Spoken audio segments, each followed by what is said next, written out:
le matin quand on boit le petit café, je peux vous dire, tu dis, mais comment celui-là il joue pas, celui-là il est pas là, lui qu'est-ce qui lui arrive, pourquoi vous avez mis ce mec. Jean Castex, tout à fait, Jean Castex, c'est le rugby, forcément, par après, c'est un pied sur sa vie professionnelle. Ce qui bouge, madame, c'est le virus. Vous savez, il est un peu imprévisible. Il nous fait des cadrages débordements. C'est fantastique maintenant, ça. Bref, tout ça pour vous dire joyeux 101 jours à Matignon, monsieur Castex. Ah, et puisqu'on doit avoir un max d'auditeurs, je pense, à ce moment-là, je vais vous mettre dans de bonnes conditions tout le monde.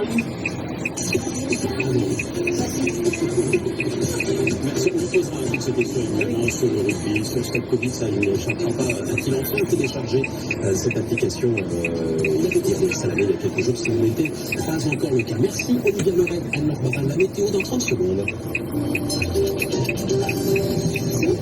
Cuisine occupée. Premier rendez-vous, un deuxième, un troisième, et je vais dans ma cuisine. C'est simple.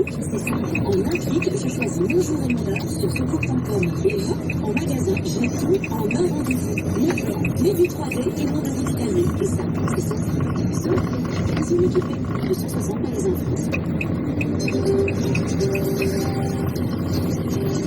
France Info Météo, avec le quatrième niveau. Biologique Vital, accidentel de machines expresso-adose, fabriqué en France. Retrouvez sur marinebleu.com. Le temps est comme vous, Christine Pénard, Calme, voilà, c'est ça, c'est la sérénité. Calme ce matin, mais brumeux, une ambiance un peu zéro. Et puis, et vraiment froid. Il restera frais pour la journée entre 11 à Nancy, 12 à Clermont-Ferrand, 13 à Lille, à Rouen, à Bourges, à Lyon, 14 à Paris comme à Montauban, 15 à Toulouse et 16 à Bordeaux, un petit peu plus. En Méditerranée, 18 à Perpignan, jusqu'à 21 à Toulon. Alors côté ciel, nous avons des nuages aujourd'hui qui circulent. Un risque calme un peu toute la journée, à part dans l'ouest, on voit arriver la perturbation avec déjà quelques pluies sur la Bretagne, sur les pays de la Loire et la basse Normandie pour cet après-midi. Dans la nuit, ils passeront par le nord et Paris. Ça sent nuage à l'avant. Ça reste bien dégagé sur l'est du pays, sur le sud-est notamment autour de la Méditerranée. Mais attention, là, il y a du vent à Mistral et des très bons calmes qui soufflent fort toute la journée jusqu'à 100 km/h. Trouvez votre futur employeur avec Région Job, envie de travailler près de chez vous, et de fouiller d'emploi sur le site. Région Job, France Info Méditerranée. Sur le site, l'application et sur smartphone, France Info, plateforme d'activité micro.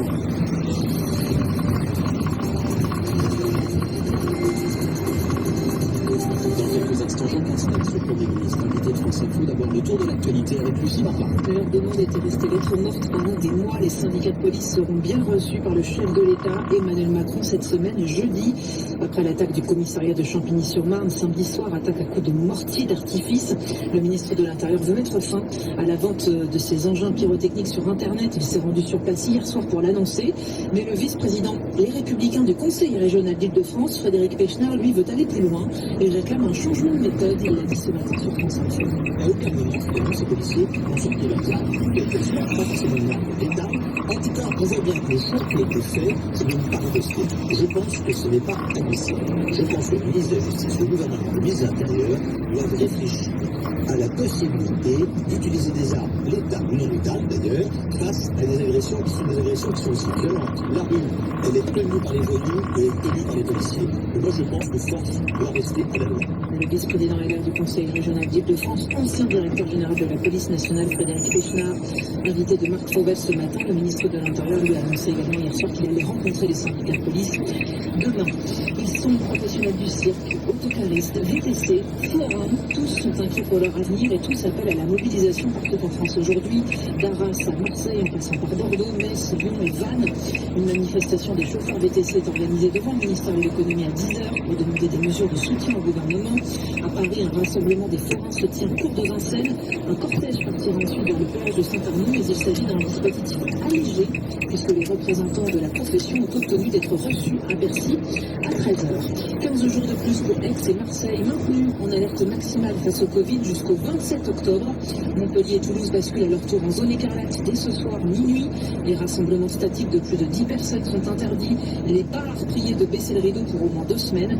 Les deux préfectures de l'Hérault et et de la Haute-Garonne doivent détailler ces mesures dans la journée. Un coup de pouce pour acheter une voiture électrique, c'est le ministre des Transports qui l'annonce dans Le Parisien, un bonus de 1 000 € pour l'achat d'un véhicule électrique d'occasion. Bis repetita pour Bernard Tapie, l'homme d'affaires de retour devant un tribunal, même malade du cancer, il tient à venir à son procès en appel qui s'ouvre cet après-midi à Paris dans l'affaire de l'arbitrage.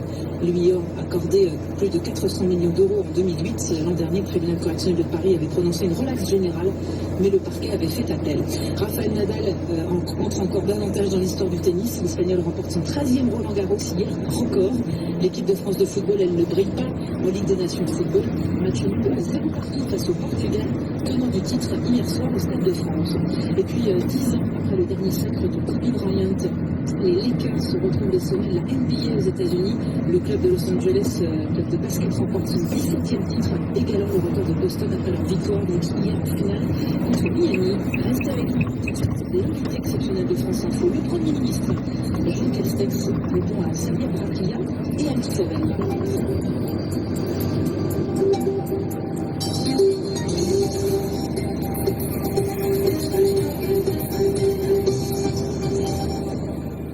Bonjour Monsieur le Premier ministre.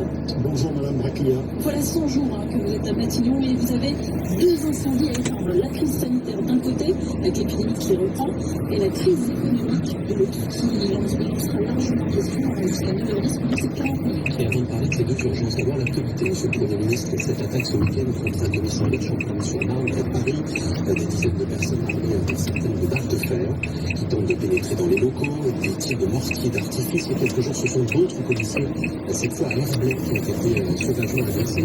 Est-ce que vous êtes plus puissant face à cela? Non, et ça me donne l'occasion de vous dire, madame, qu'au-delà de la lutte contre la crise sanitaire et contre la crise économique, la lutte contre l'insécurité fait aussi partie des priorités de mon gouvernement. Vous avez tout à fait raison. Quand on voit un commissariat attaqué, quand on voit des policiers, que c'est l'État et la République qui sont pris pour ça. Qu'est-ce que vous pouvez faire dans ce cas-là? Parler des policiers en plus pour protéger des policiers. Nous serons intraitables. Je vais d'abord dire le soutien sans faille que nous apportons aux forces de sécurité quelles qu'elles soient. Et ce ne sont pas que des mots, monsieur, puisqu'effectivement, nous allons, dans ce quinquennat, avoir recruté 10 000 policiers supplémentaires. Ça n'était pas arrivé depuis des décennies. Et effectivement, nous allons renforcer, grâce à ces moyens, la lutte notamment contre les trafics. Je pense que dans ce qui se passe à Champigny ou ailleurs, il y a le fait qu'on dérange tous ces trafics par les moyens que nous employons. Cela peut répandre et réagir.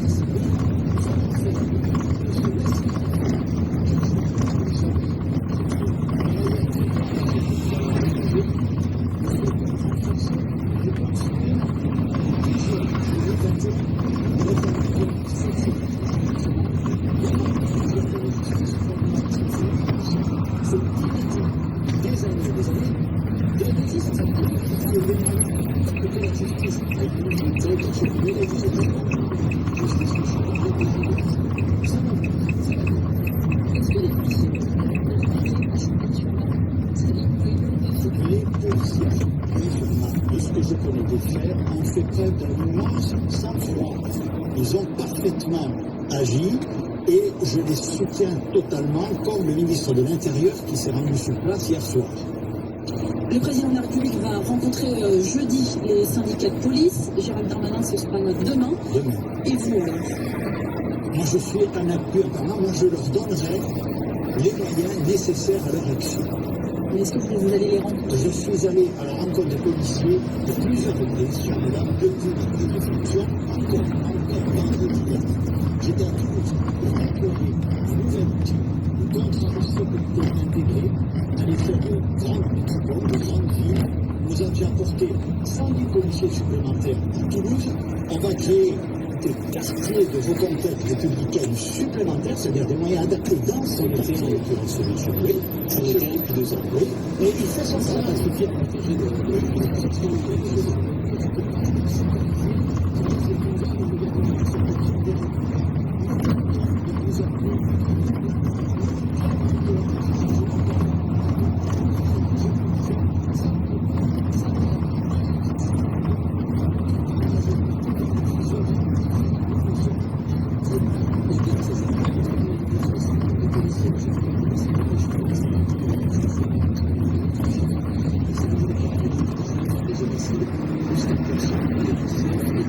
niveau de 5%. Je connais 19, violence sexuelle, 12% parce que la sécurité, aujourd'hui, c'est le prix des prix économiques et sociaux. C'est en fait notre pays. Nous devons agir, réagir et nous le faisons. Nous faisons pas été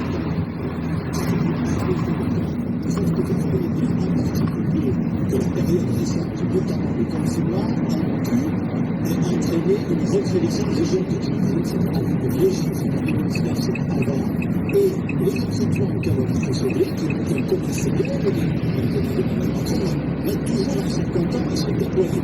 Maintenant, nous sommes entrés dans la phase la plus forte de ce déploiement et nous allons avoir un suivi très précis des résultats. Jean Castex, est-ce que vous souhaitez que tous les policiers municipaux soient armés? Alors, effectivement, nous allons aussi, cher madame, revoir le rôle des polices municipales et les renforcer. C'est-à-dire, il y a la question de l'armement, mais il y a aussi la question de leurs prérogatives en matière de constatation d'infraction. Une proposition de loi menée par 2 députés sera examinée prochainement à l'Assemblée nationale et c'est dans ce cadre que nous allons agir. Je vous fais observer à Toulouse, par exemple, pour rester très concret, et c'est ce que nous allons faire dans l'ensemble des métropoles de France, j'ai apporté des policiers nationaux, et en échange, le maire a dit, vous allez faire service, je recrute des policiers municipaux. J'équipe davantage ma vie de caméras de vidéoprotection. C'est une excellente cotation. À Champigny, il n'y avait pas de police municipale. Il y a très peu de caméras de vidéoprotection. D'accord? Je crois que la municipalité va le faire. La responsabilité sur la question de l'insécurité, c'est ce que vous dites? La responsabilité première, c'est celle de l'État. Et il ne va pas s'y soustraire. Simplement, la lutte contre l'insécurité, elle mobilise tout le monde. Et j'ai d'ailleurs dit aussi, je vous rappelle, dans le cadre de ces contrats de sécurité intégrés, qu'on va lutter aussi à la racine, par l'éducation, par la prévention, avec le dédoublement des classes, avec les éducateurs spécialisés. La lutte contre l'insécurité, il faut jouer sur tous les facteurs parce que c'est incohérent. La crise sanitaire à présent, Monsieur le Premier ministre, vous avez été le monsieur déconfinement du gouvernement pendant des mois avant d'arriver à Matignon. Quand vous voyez aujourd'hui tous les indicateurs qui passent au rouge, le nombre de places à l'hôpital qui sont occupées, le nombre de malades, 45 000 quasiment, malades supplémentaires du Covid testés seulement en l'espace de 48 heures, vous l'avez raté ce déconfinement.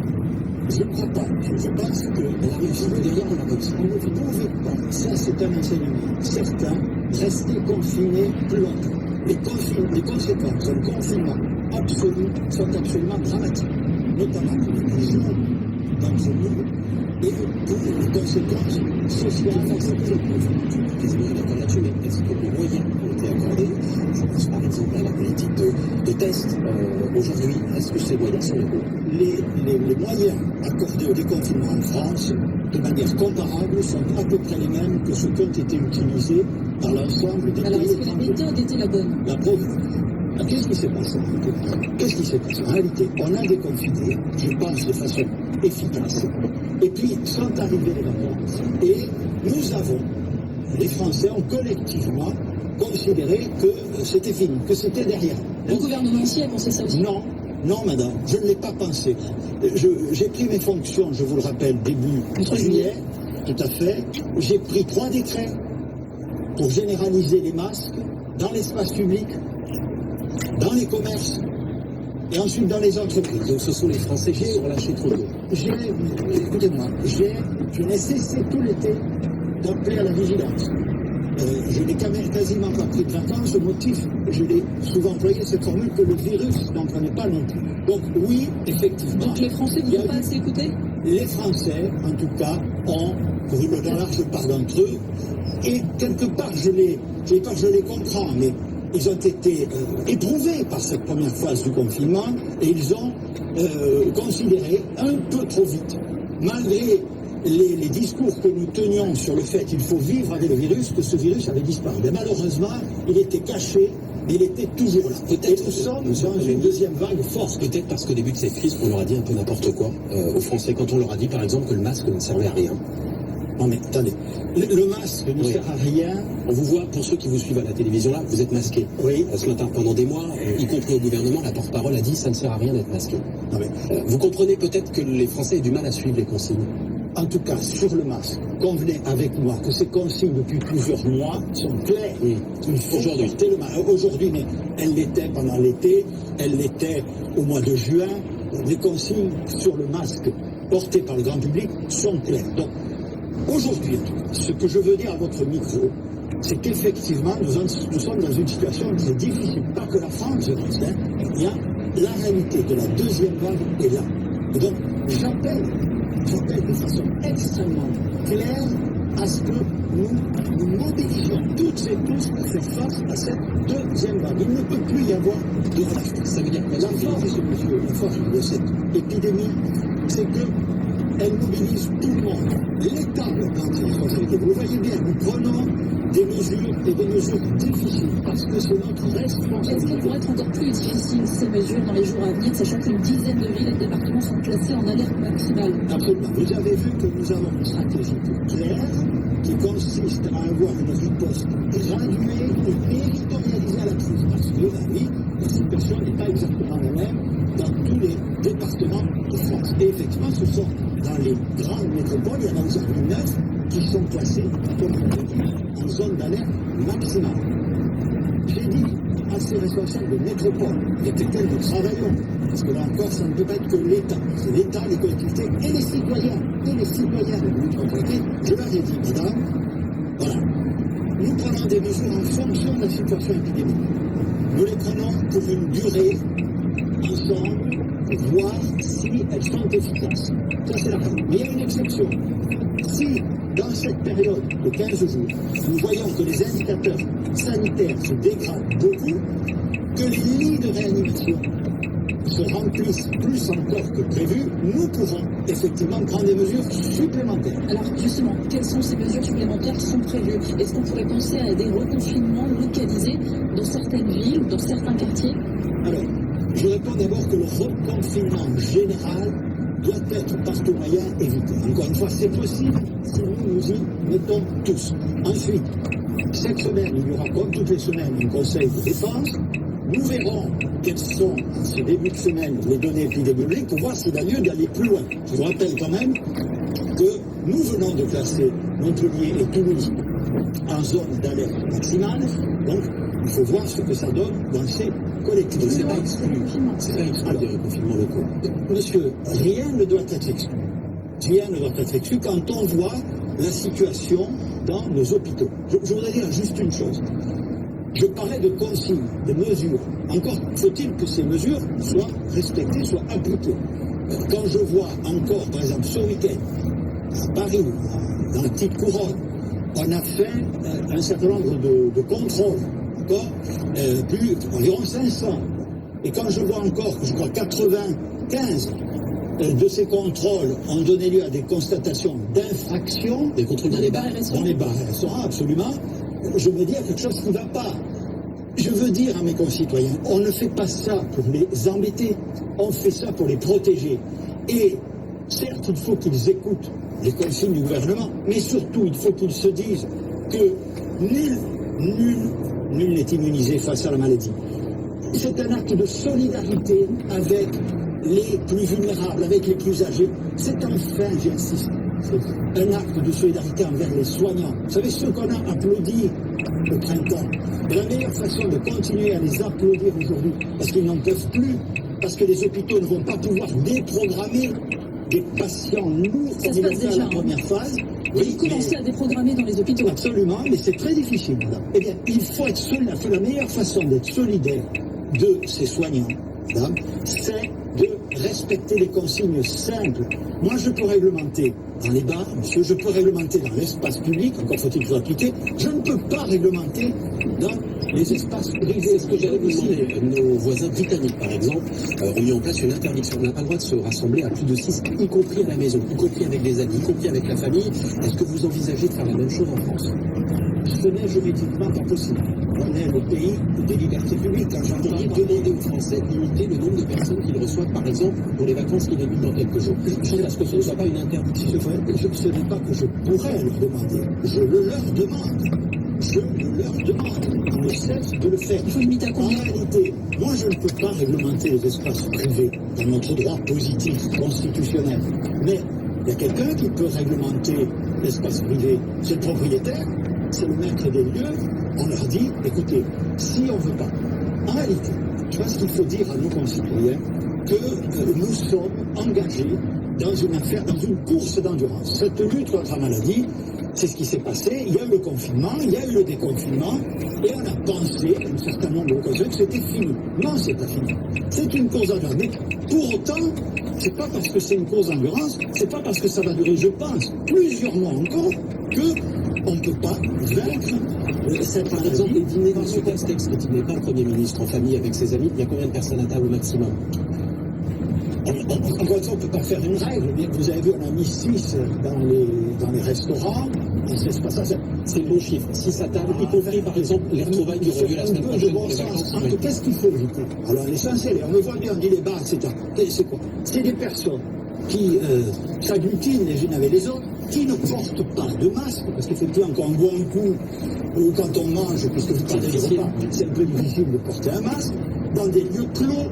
Ça, il faut l'éviter par tout moyen. Donc effectivement, vous avez raison, je demande de respecter les gestes barrières. Il n'y a vraiment rien de nouveau. Alors, Jean Castex, Dans l'espace public comme dans l'espace privé.